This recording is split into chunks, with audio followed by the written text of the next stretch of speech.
Hello, everyone, and welcome to today's B1 Level podcast. In this episode, we will begin a long story about a young woman named Emma, a mysterious letter, and a journey that changes her life forever.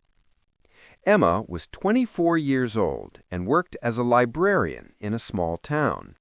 Her life was simple, quiet, and predictable. She liked her routine: wake up, go to work, organize books, return home, cook dinner, and read before sleeping. Nothing unusual ever happened. One rainy morning, Emma arrived at work to find a letter on her desk.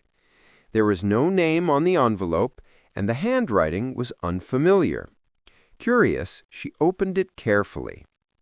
The letter said, "Dear Emma, you have been chosen for an important journey.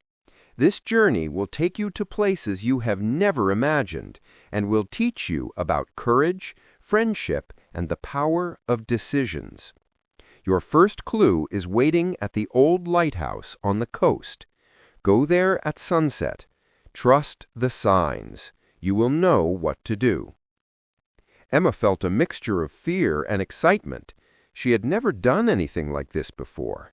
Traveling alone, following mysterious instructions, it was terrifying, but also thrilling.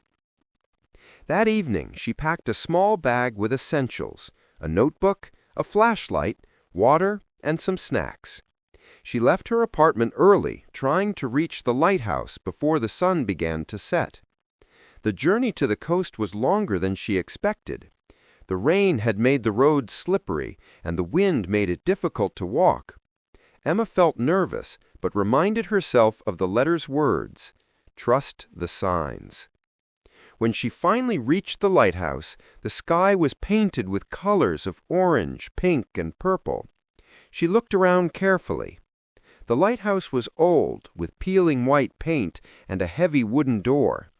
A small key was hidden under a rock near the entrance, just as the letter had suggested. Emma took the key, feeling her heart beating faster.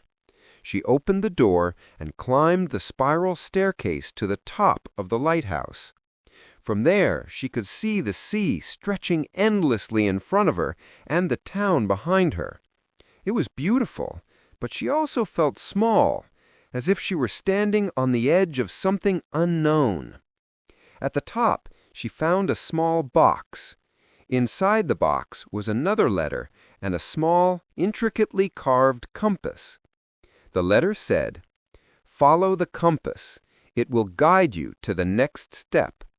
Remember, courage is not the absence of fear, but the decision to continue despite it." Emma held the compass tightly.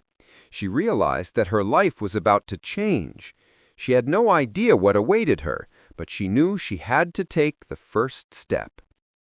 That night, as she returned home, Emma thought about the journey ahead.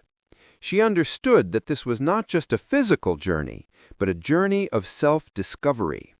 She would learn about herself, her fears, her strengths, and her ability to trust her instincts.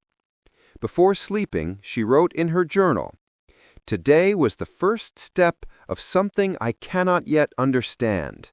The letter, the lighthouse, the compass, they are all signs. I will follow them. I will be brave. I will discover what I am capable of." Emma felt a strange mixture of fear and excitement as she drifted off to sleep, ready for the adventure that awaited her tomorrow. The following morning, Sophie returned to the hidden library as soon as the university opened. Her mind was buzzing with questions and ideas from her previous visit. She felt like every corner of the library held a secret waiting to be discovered, and she could hardly wait to explore further. As she descended the spiral staircase, she noticed a faint shimmer on one of the shelves. Curious, she approached it and found a row of journals she had not seen the day before. The bindings were decorated with intricate patterns and symbols that seemed almost alive. One journal in particular caught her attention.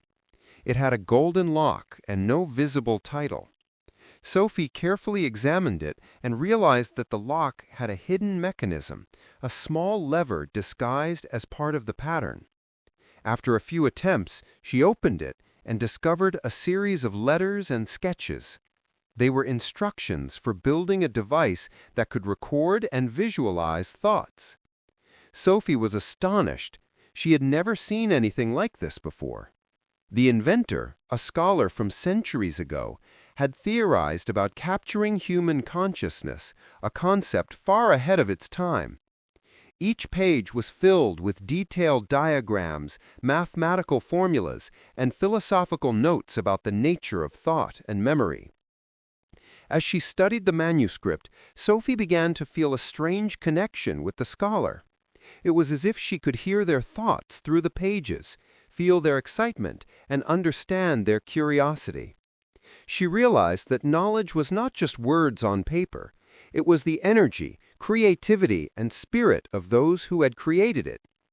Hours passed as Sophie worked tirelessly to decipher the formulas and diagrams. She took careful notes, sketched additional ideas, and cross-referenced other manuscripts in the library. Her understanding deepened with each discovery, and she realized that this journey was shaping not only her mind, but also her perspective on life. Around midday, Sophie heard footsteps behind her. She turned and saw Elias, the library's guardian and mentor, watching her with a calm but knowing expression. "You are making great progress," he said. "Few people have the patience, focus, and dedication to explore these manuscripts. But remember, knowledge is only valuable when applied wisely. Do not lose yourself in the pursuit of information alone." Sophie nodded. She understood the importance of balance. The library was vast, and it could consume her if she was not careful. She decided to take regular breaks, reflect on what she had learned, and organize her notes clearly. Later in the afternoon, Sophie discovered another hidden section. This area contained maps of cities, mountains, rivers, and entire regions that no longer existed. She realized that these maps were historical records of civilizations that had vanished. The library preserved the memory of the past, allowing future generations to learn from mistakes and successes alike. Sophie spent hours comparing the maps, noticing patterns, changes in geography, and the development of human settlements. Each map told a story, and she carefully documented her observations. She realized that history, science, and philosophy were all interconnected, and the hidden library was a place where these connections could be understood fully. As evening approached, Sophie felt a sense of accomplishment. She had discovered secrets, learned new concepts, and deepened her understanding of the world. But she also knew that the hidden library had much more to reveal. She had only begun her journey, and each visit promised new challenges and discoveries. Before leaving, Sophie carefully closed the journals and made sure everything was in its original place. She knew that respect for knowledge was as important as discovery itself. Walking up the spiral staircase, she looked forward to the next day, when she would continue exploring, learning, and uncovering the mysteries hidden within the walls of the library. That night, Sophie wrote in her journal, "Today, I learned about thoughts, memory, and history in ways I never imagined. The library is a treasure, but also a responsibility. I am ready to continue this journey, to discover more, and to understand not only the knowledge of the past, but also my own capabilities and potential." The next morning, Sophie returned to the hidden library earlier than usual. The air was cool, and the quiet of the early hours made the library feel almost sacred. She carried her notebook, pencils, and a small magnifying glass, ready to dive deeper into the secrets of the hidden manuscripts. Her first stop was the shelf she had discovered yesterday, the one with the golden-locked journal. She carefully reopened it and continued studying the instructions for the thought-visualizing device. Each page was dense with diagrams, symbols, and technical notes. Sophie realized that building the device would not be easy. It would require careful planning, patience, and perhaps even some trial and error. While examining the diagrams, Sophie noticed something she had missed before: a series of small annotations in the margins, almost like a personal diary of the inventor. They contained reflections, fears, and philosophical musings about the potential consequences of the device. The scholar wondered whether humans were ready to understand and use such a powerful tool. Sophie paused and reflected. She understood that knowledge, no matter how fascinating, came with responsibility. She wrote in her notebook, "Discovery is exciting, but wisdom is essential. I must consider not only what can be done, but what should be done." After several hours of studying, Sophie decided to explore a different section of the library. She walked through narrow aisles, brushing dust off the tops of old shelves, until she reached a room filled with strange artifacts and objects from the past. Ancient tools, scientific instruments, and mysterious relics were carefully arranged on tables and shelves. Each item seemed to tell a story about the people who had used them, their ambitions, and their knowledge. Among the artifacts, Sophie found a small wooden box with an inscription: "Knowledge is a bridge between curiosity and understanding. Handle it with care." Inside, she discovered a collection of small, intricate mechanisms. They were like miniature machines, each with a complex design that suggested careful thought and creativity. Sophie studied them for hours, sketching their designs and imagining how they might work together in a larger experiment. As afternoon turned into evening, Sophie realized that she was beginning to see patterns across the library. The manuscripts, journals, maps, and artifacts were not random. They were connected, forming a network of knowledge that spanned centuries. Each discovery was linked to others, and understanding one idea helped make sense of another. Elias, the library guardian, appeared again, observing Sophie silently for a moment before speaking. "You are learning quickly, Sophie, but remember, patience is as important as intelligence. Some secrets will only reveal themselves after careful study and reflection. Do not rush." Sophie nodded. She understood the wisdom in his words. The hidden library was not a place for haste. It demanded attention, observation, and contemplation. She decided to take a break, sit by one of the lamps, and review all her notes. While reviewing her work, Sophie noticed a hidden symbol she had overlooked before, etched into the frame of one of the maps. The symbol appeared to be a key, guiding her toward a secret compartment in the library. Excited, she followed the clues and found a small hidden door behind a shelf. Inside the hidden room was a single pedestal with an ancient book resting on it. The book was unlike anything Sophie had seen before. Its pages were filled with a mix of illustrations, complex diagrams, and writing in an old script that she could barely decipher. It seemed to describe a theory about the nature of knowledge itself, how ideas could connect across time and space, how discoveries influenced each other, and how understanding the past could shape the future. Sophie felt a deep sense of awe. She realized that the hidden library was not just a collection of knowledge. It was a living system, a network of ideas carefully preserved to inspire those who were ready to explore them. As night approached, Sophie carefully closed the ancient book and made notes in her journal. "Today I discovered a hidden room and a book that changes everything. The library is more than I imagined. Every corner holds a lesson. Every manuscript has a story. I feel both small and inspired. This journey is teaching me about knowledge, patience, responsibility, and the importance of curiosity." Sophie left the hidden library with a sense of purpose. She knew that each day would bring new challenges and new discoveries, and she was ready to embrace them all, one step at a time, fully aware that this journey was shaping not only her understanding of the world, but also her character, her mind, and her vision for the future. The following morning, Sophie woke up early, her mind still buzzing with the discoveries from the previous day. She had hardly slept, thinking about the hidden room, the ancient book, and the complex network of knowledge that the library contained. Today, she planned to explore another section of the library that she had noticed only briefly before.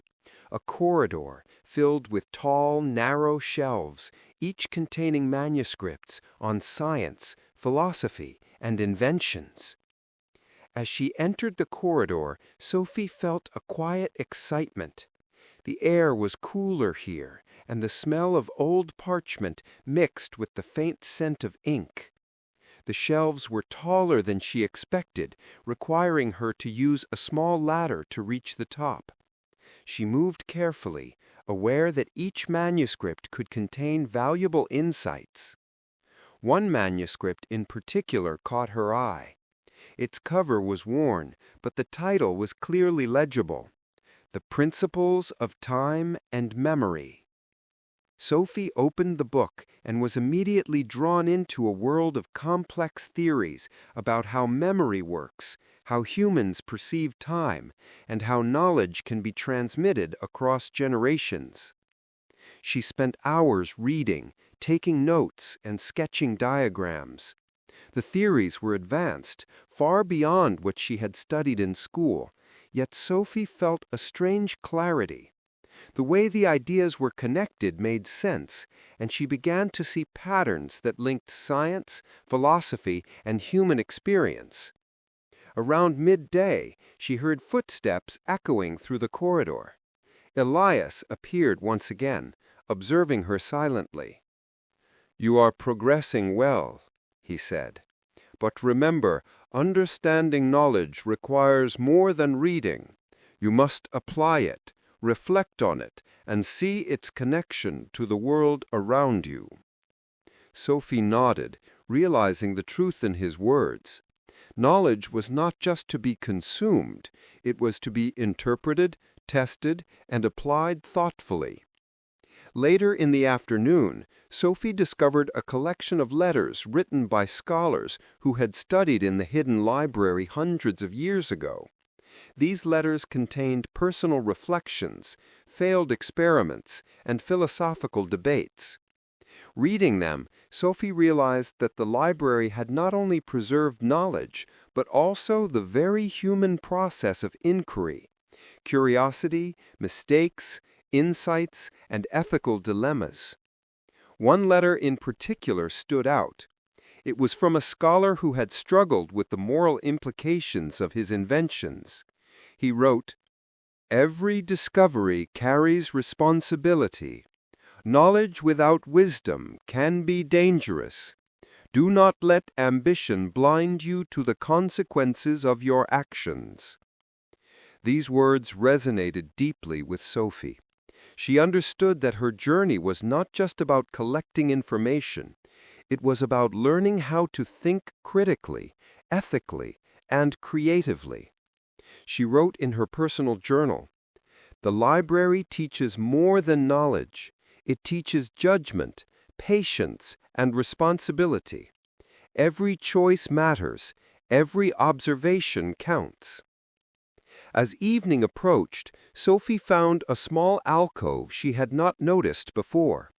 It contained a single desk with a candle, a quill, and a blank journal. She realized that this space was meant for reflection, for organizing thoughts, and for planning experiments. Sophie sat down, opened the journal, and began writing about her discoveries, questions, and ideas. Hours passed unnoticed as she wrote, sketched, and mapped connections between manuscripts, artifacts, and theories. The library felt alive, as if it were guiding her, whispering insights and encouraging exploration. Before leaving, Sophie carefully closed all the books she had consulted, ensuring they were returned to their exact positions. She felt a deep respect for the knowledge she had accessed and a growing sense of responsibility. She understood that the hidden library was not a place for selfish curiosity. It was a place for growth, reflection, and thoughtful discovery.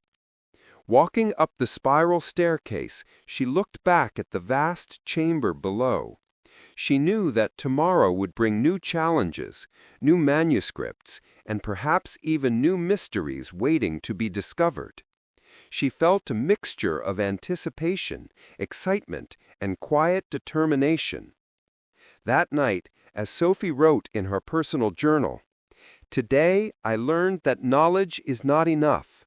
Understanding it, reflecting on it, and applying it wisely is what makes it powerful. The library is teaching me to see connections, think deeply, and respect the past. I am ready for whatever comes next, and I am eager to continue this incredible journey."